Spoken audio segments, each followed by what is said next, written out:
Students, blueprint digital में आपका स्वागत है। मैं फिजिक्स टीचर अनुज शर्मा।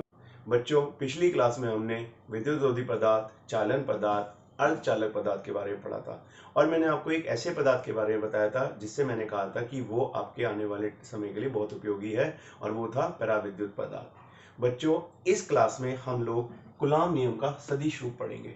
बच्चों, क्योंकि हम जानते हैं कूलॉम ने दो आवेशों के बीच बल के बारे में बताया था और बल एक सदिश राशि है, तो अच्छा है कि हम इसे सदिश रूप में भी पढ़ लें क्योंकि इसमें हमें बहुत अच्छी जानकारियां मिलेंगी। तो बच्चों, अगर आप ध्यान से देखें तो मैंने इसमें Q1 Q2 दो आवेश लिए गए हैं, जिसमें मैं देख रहा हूं कि Q1 और Q2 एक दूसरे पर प्रतिकर्षण बल लगाते हैं। बच्चों, प्रतिकर्षण बल अगर दो आवेशों के बीच में लग रहे हैं तो मैं आपको हमेशा एक बात बता दूं कि हमेशा दो आवेश सजातीय आवेश होंगे, या तो वो दोनों ऋणात्मक होंगे या दोनों धनात्मक होंगे। ये आपको हमेशा याद रखना है। या मैं दूसरे शब्दों में कह सकता हूं कि दोनों आवेश का गुणनफल शून्य से ज्यादा है, Q1 Q2 ग्रेटर देन 0। ये बहुत बार बोर्ड में एक नंबर में पूछा गया है। तो बच्चों, इसमें दूसरे चित्र में अगर हम देखें तो दोनों आवेश उसी समान लिए गए हैं, Q1 Q2, लेकिन हम देख रहे हैं इस बार वो एक दूसरे पे आकर्षण बल लगा रहे हैं। तो आकर्षण बल कब लगता है बच्चों? जब दो आवेश विजातीय होंगे, यानी एक धनात्मक होगा एक ऋणात्मक, और मैं कह सकता हूं दोनों का गुणनफल शून्य से कम है। तो ये बहुत ज्यादा ध्यान रखने वाली बात है बच्चों। अब हम थोड़ी ऐसी बात देखेंगे जिसमें हमें सदिश रूप से संबंधित जानकारी मिले। तो बच्चों, आप देखें कि मैंने यहाँ पे एक एकांक सदिश वेक्टर दिखाया हुआ है जो हमने 11वीं क्लास में देखा हुआ है। तो एकांक सदिश वेक्टर का जो कार्य होता है वो किसी सदिश राशि की दिशा को बताने के काम आता है। तो यहाँ पे मैंने F21 बल के लिए एक एकांक सदिश लिया है R21, यानी 2 की तरफ 1 से। ठीक है, F21 का मतलब समझो बच्चों, 2 पे लगने वाला बल जो पहला चार्ज लगा रहा है। R21 का मतलब है वो एकांक सदिश जो 2 की तरफ है 1 से। ठीक है, तो इसकी दिशा जो होगी वही F21 बल की होगी। ठीक है बच्चों, इसी तरीके से हम Q1 की तरफ Q2 से एकांक सदिश दिखा सकते हैं, लेकिन हम एक ही एकांक सदिश को दिखाएंगे। इसी प्रकार हमने यहाँ पे भी एक एकांक सदिश दिखाया हुआ है R21, जिसकी दिशा 2 की तरफ है 1 से, और हम कह सकते हैं इसकी दिशा जो होगी वही F21 बल की होगी। तो बच्चों, इस चित्र में हमने क्या दिखाने की कोशिश करी है? हमने सिर्फ ये बताने की कोशिश करी है कि जो दो आवेशों के बीच बल लग रहा है उसको हम किसी सदिश राशि के रूप में कैसे व्यक्त कर सकते हैं। क्यों आप कहेंगे सदिश राशि कैसे दिखा रहे हैं? क्योंकि हमने यहाँ पे एकांक सदिश यूज किया है, और एकांक सदिश जो राशि होती है या एकांक सदिश जो होता है उसका जो काम होता है वो सदिश राशि की दिशा को दिखाने का होता है। तो ये सदिश राशि या ये एकांक सदिश इस बल की दिशा को दिखा रहा है, और यहाँ पे भी ये एकांक सदिश इस बल की दिशा को दिखा रहा है। तो ये है आवेशों के बीच का आरोपित बल। तो बच्चों, अब हम दूसरे चित्र में देखेंगे कि दोनों आवेश का हम ज्यामितीय आरेख किस प्रकार दिखा सकते हैं। ज्यामितीय आरेख का मतलब है बच्चों, हम दोनों आवेश की स्थिति को किसी मूल बिंदु से दिखाएंगे। तो आप जैसे यहाँ देख सकते हैं, हमने एक मूल बिंदु लिया है O, जिससे Q1 और Q दो आवेश हैं Q2, इनके स्थिति सदिश हमने इस बार दिखाए हैं। एक Q1 आवेश का स्थिति सदिश R1 है मूल बिंदु से, और एक आवेश Q2 का स्थिति सदिश मूल बिंदु से R2 है, जैसा कि आप देख सकते हैं। बच्चों, Q1 और Q2 का दोनों का स्थिति सदिश हमने R21 से दिखाया है, जिसकी दिशा वही है जो F21 की है। हम किसी के लिए भी बात कर सकते हैं, हम F12 के लिए बात कर सकते हैं और F21 के लिए भी बात कर सकते हैं। अभी हमने बल F21 के लिए बात दिखाई है। बच्चों, अब हम देखेंगे कि हम इस R21 को किस तरीके से सदिश के जोड़ के नियम अनुसार ज्ञात करते हैं। सदिश के जोड़ का नियम बच्चों हमने 11वीं क्लास में 11वीं क्लास में पढ़ा था। तो सदिश का नियम कैसे लगता है बच्चों? हम जानते हैं कि अगर O से Q1 का सदिश जो है एक सदिश राशि जो है या स्थिति सदिश जो है वो R1 है, और Q1 से Q2 का जो सदिश स्थिति सदिश है वो R21 है, और हम जानते हैं कि R1 प्लस R2 ये इक्वल होगा R2 के। तो ये हम पहले पढ़ चुके हैं 11वीं क्लास में, 11वीं में हमने पढ़ा हुआ है सदिश के जोड़ के नियम के अनुसार। तो बच्चों, अब हमें इसमें से R21 निकालना है। तो R21 इसमें से हम कैसे निकालेंगे? R21 जो होगा R1 इधर आ जाएगा माइनस R1। बच्चों, इसको हम एक समीकरण का रूप दे देते हैं। यहाँ पे हमारे पास R2 की वैल्यू R21 की वैल्यू आ गई है, और इस समीकरण का नाम रख दिया हमने समीकरण नंबर 1। बच्चों, अब हम कूलाम के नियम के अनुसार F21 बल के लिए कूलाम का नियम लगाएंगे। ठीक है बच्चों,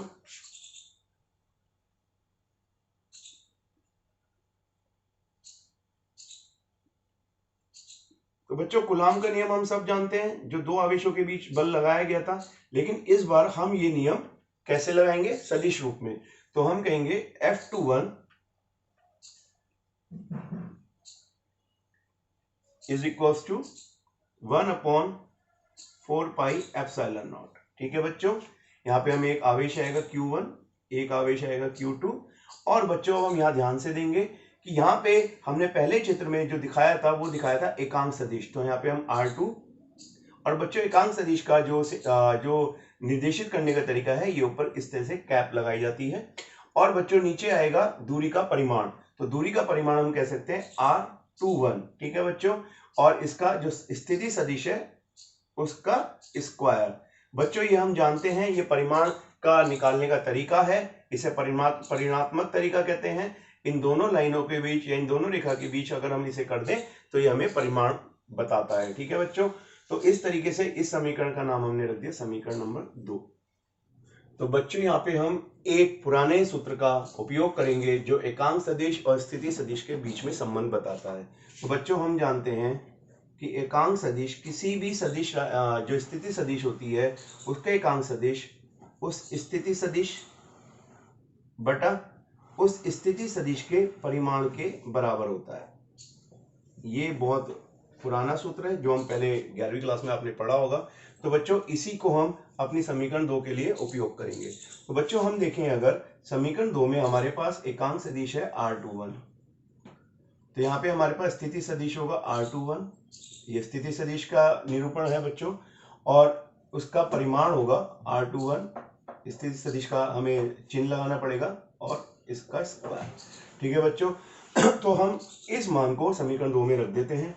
तो F21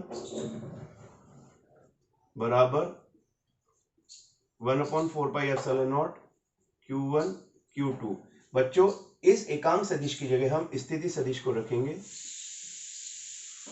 और एक यहाँ पे आप ध्यान से देखें, यहाँ पे R21 का जो परिमाण है उसका स्क्वायर है, और यहाँ पे R21 है, यहाँ पे स्क्वायर नहीं आता बच्चों, यहाँ पे R21 आएगा, तो ये और ये मिलके हो जाएगा R21 का घात 3 यानी Q। ये हो जाएगा R21 का Q यानी 3। इसका नाम भी हम रख देते हैं बच्चों समीकरण नंबर 3। इस समीकरण का नाम हमने 3 रख दिया। अब बच्चों इसी प्रकार हम बल F21 के लिए F12 के लिए भी पता कर सकते हैं, और F12 के लिए हमें क्या करना होगा, F12 बराबर 1/4 pi epsilon not Q1 Q2। बच्चों यहाँ पे अगर हम F12 ले रहे हैं तो यहाँ पे R12 आएगा। अब आपको इसमें दोबारा से आरेख चित्र को देखने की जरूरत नहीं पड़ेगी। अगर ये R21 है तो यहाँ पे R12 आएगा, तो हम कह सकते हैं इसी प्रकार। तो बच्चों नीचे क्या आएगा, हम नीचे कह सकते हैं कि यहाँ पे आएगा R12 का परिमाण। ठीक है बच्चों, इस समीकरण का नाम हमने क्या रख दिया, समीकरण नंबर 4। अब बच्चों आरेख चित्र आपके पास है, अगर हम उसमें ध्यान से देखें तो हम देखेंगे कि जो R21 की दिशा है वो R12 की दिशा के विपरीत है, और जब दो वेक्टर एक दूसरे के या दो सदिश एक दूसरे के विपरीत होते हैं तो एक दूसरे के विपरीत है, तो यहाँ पे हम ये ऋणात्मक का चिन्ह लगा सकते हैं। ठीक है बच्चों, तो बच्चों अब हम देखेंगे समीकरण 3 और समीकरण 4 से। तो बच्चों अभी हमने देखा कि दो सदिश या स्थिति सदिश एक दूसरे के विपरीत हैं, तो उनमें एक में हम ऋणात्मक चिन्ह ले लेते हैं। तो बच्चों हम समीकरण 3 में R21 स्थिति सदिश का मान रखेंगे Q1 Q2 R21 का स्थिति सदिश का परिमाण, और इसकी जगह हम रखेंगे बच्चों ऋणात्मक साइन लगाएंगे यानी माइनस R12। ठीक है स्टूडेंट्स, अब हम इसको क्या करेंगे, आप ध्यान से देखें तो हम इस ऋणात्मक चिन्ह को बाहर ले आएंगे। F21 ये माइनस का साइन यहां पे आ गया, 1/4 pi epsilon not Q1 Q2 R12 बटा R21 का परिमाण का घात 3 यानी Q। बच्चे यहाँ पे मैं आप एक बात बहुत ध्यान से बताना चाहूंगा, अगर आप इसको गौर से देखें, इस बात को गौर से देखें, तो ये हमें क्या मिला। तो हम अगर पिछली समीकरण में देखें तो R12 ये जो स्थिति सदिश है ये हमें Q1 आवेश की स्थिति बताता है, यानी ये जो पूरी हमारे पास ये पूरा जो पद है इस समीकरण का ये हमें F12 के बारे में जानकारी देगा।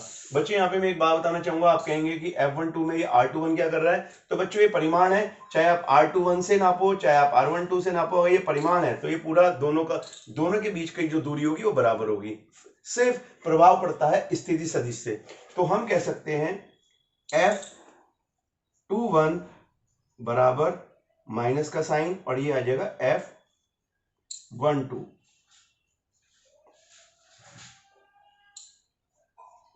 तो बच्चों इससे हमने क्या देखा, कूलाम के नियम का सदिश रूप पढ़ने से हमें यह पता चलता है कि दो आवेशों पर लगने वाले बल एक दूसरे के हमेशा बराबर होते हैं, लेकिन उसमें खास बात यह है कि वो दोनों एक दूसरे के विपरीत होते हैं।